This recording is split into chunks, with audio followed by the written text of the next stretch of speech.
Happy Sunday. I'm just going to have a quick chat and I'm going to try not to smile too widely because I had another tooth come out. It was a fake one anyway, an old root canal that had gone wrong, and it was like a denture.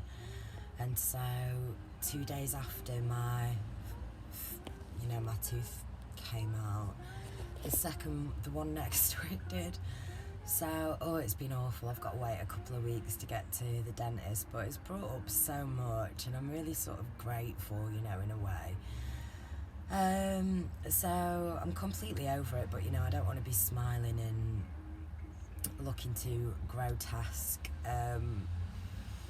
during the video. So I've been learning how to smile with my mouth shut again. So I'll be looking forward to when I can, not really feel like I have to do that. But oh bloody hell, vanity. It's such a strange thing, especially in this world right now. And I don't use Facebook. I have Facebook Messenger, but I don't have a page, or anything like that. I don't use Instagram. I don't use anything really apart from YouTube. But occasionally I find myself looking on Instagram and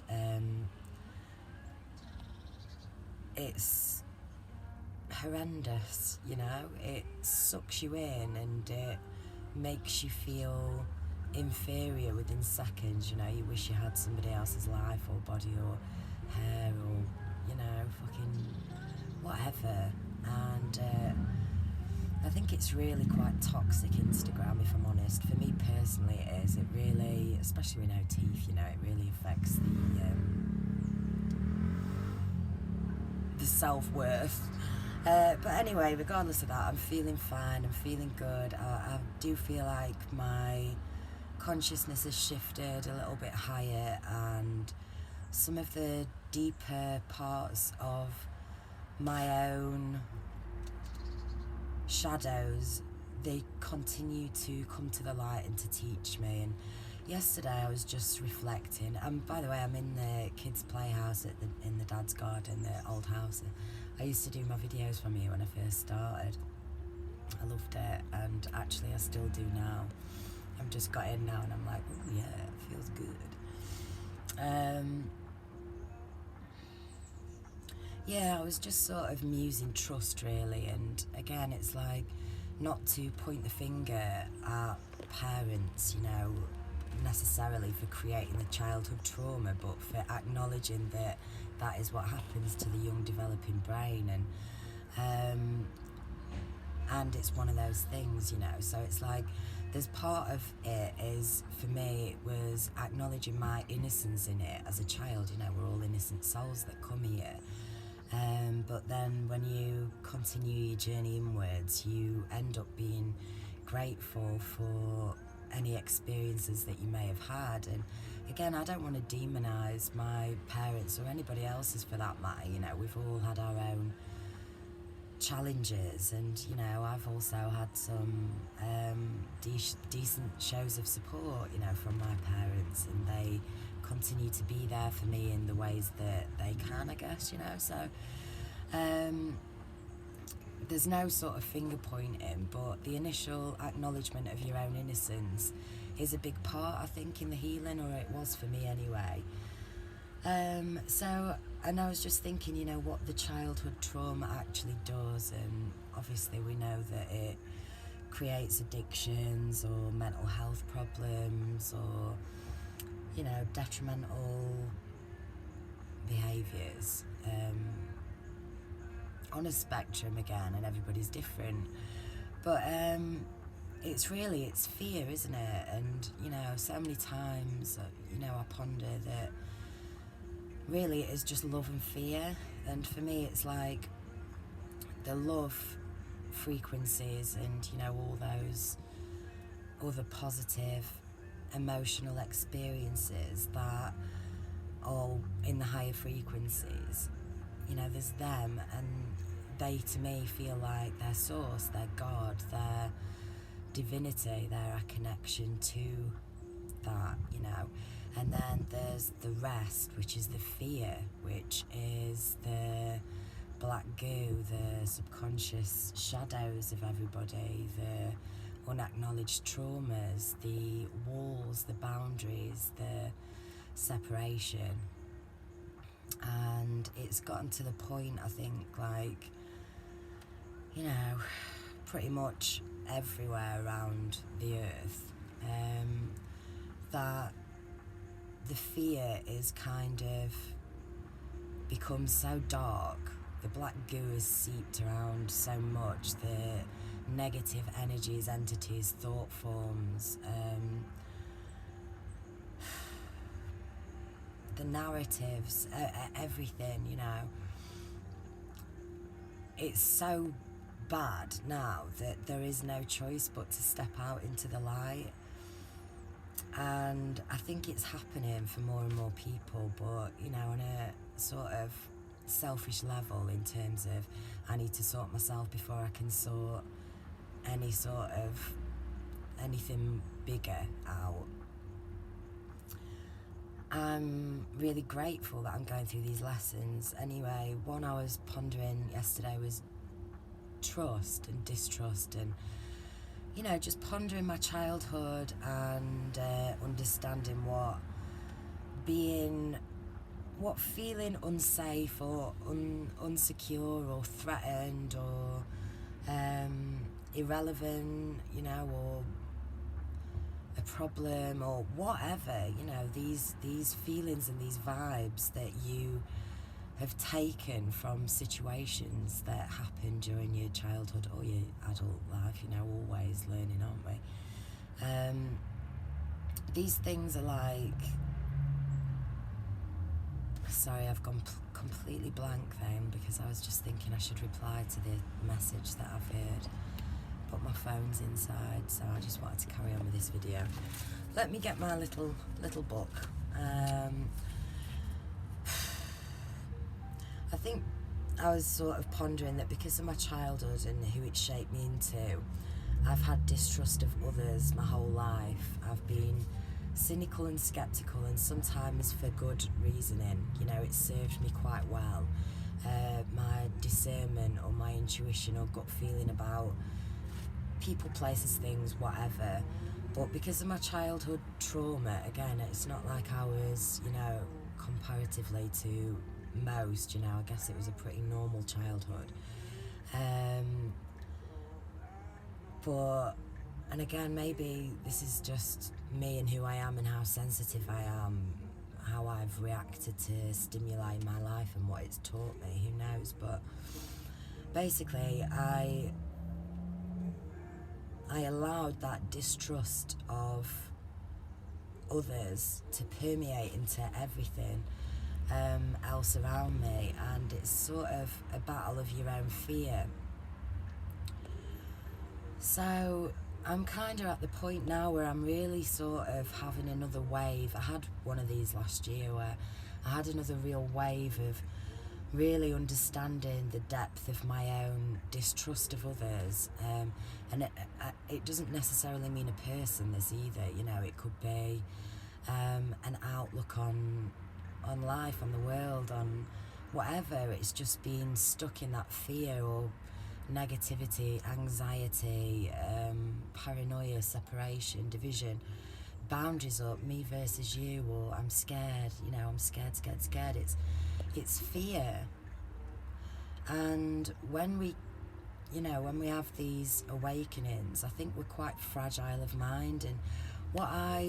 And obviously I've been fragile of mind, I've spoken about it over the years, but allowing that fear and distrust, which is essentially our own fear and distrust of our own self, because our self is not whole, we're not healed, it's the soul is still fractured, there's still bits to work on in terms of balancing energies and understandings and releasing judgment and duality, and really trying to attain neutrality and 0 point. And really for me, just what that means is feeling love in my body, in my auric field, in my presence, in my essence, in the moment, right here, right now, without 100 other things going through your mind, or disconcerting, chemical feelings within your body.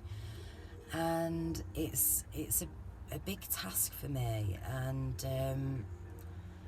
I'm really proud of myself, and I'm getting there, and I'm really sort of doing it. But yeah, I think I kind of just need to share sometimes these sort of feels that have lasted more than a few minutes, ones that you've been pondering for a few hours. And again, nothing ever new under the sun. It's just, I kind of feel like what I witness is how the fragile mind can really permeate the fear, and how that projects into division as well. So, the same sort of, I've spoken about this so many times, and I still find it hard because I understand the resonance of the whole souled, soulless people. It's just, I feel like I see it more of a process of how the soul is fractured and tortured and battered, and mind control in very real personal ways, not just sort of the fear of like conspiracy MK Ultra type mind programs or whatever, but just the reality of your upbringing, the curriculum, the things you're shown on TV. And for me personally, it's working it back inside and taking the fear out of anything. Like, I don't want to live in a world where I distrust everyone and everything, and everything is evil and satanic or against us. It's like, that's for me, if somebody's in that mindset, that's their own fear that they've not quite balanced, because I really do, we create our own realities, we live in our own reality bubbles, our own mini universe within the multiverse, and anything can be beautiful, and anything can be full of fear, and it really just depends on how open and sort of healed your heart is, really. So let me just have a look. I wrote down, this is not like I wrote this down for a book, this is just some scribbles that I'm just trying to get out. So I poured so much darkness, distrust and rage onto others, mainly through energetic displays or words, or sort of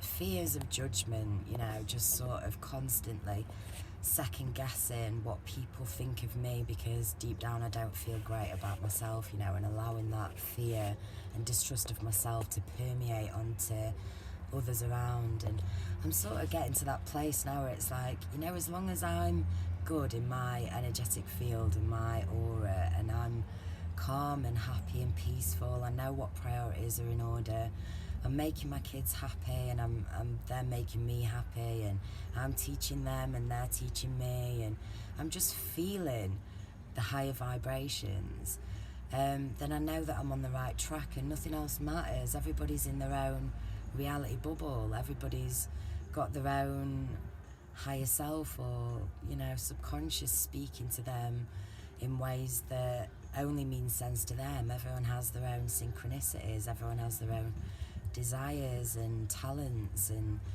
things that they want and need to share. And I'm just getting to that point now where I'm sort of, I really can see the beauty in others, because I'm seeing the beauty in myself, whether I've got no teeth or not. So it's a process. I don't know how long it will take, and I feel like my wings are beginning to spread.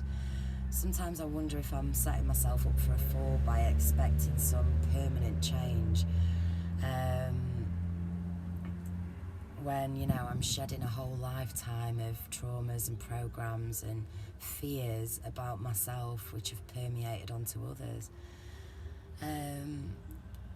I've spent my whole life in the fight or flight, in the amygdala, being vigilant and tense and anxious and overgiving and too much of a martyr and giving, but you know, I was thinking much, and it's much about this lesson for me. It's like sort of understanding the false lie. It's like you can only truly serve others when you've served yourself, when you're serving yourself, when you've fixed yourself and you know yourself and you can feel yourself.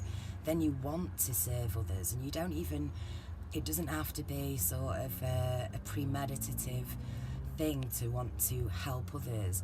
You just do it because it makes you feel good, and you get the exchange, you give and you get, you know, it's the continuation of that positive emanation that comes from your heart, and you give and you receive in that way.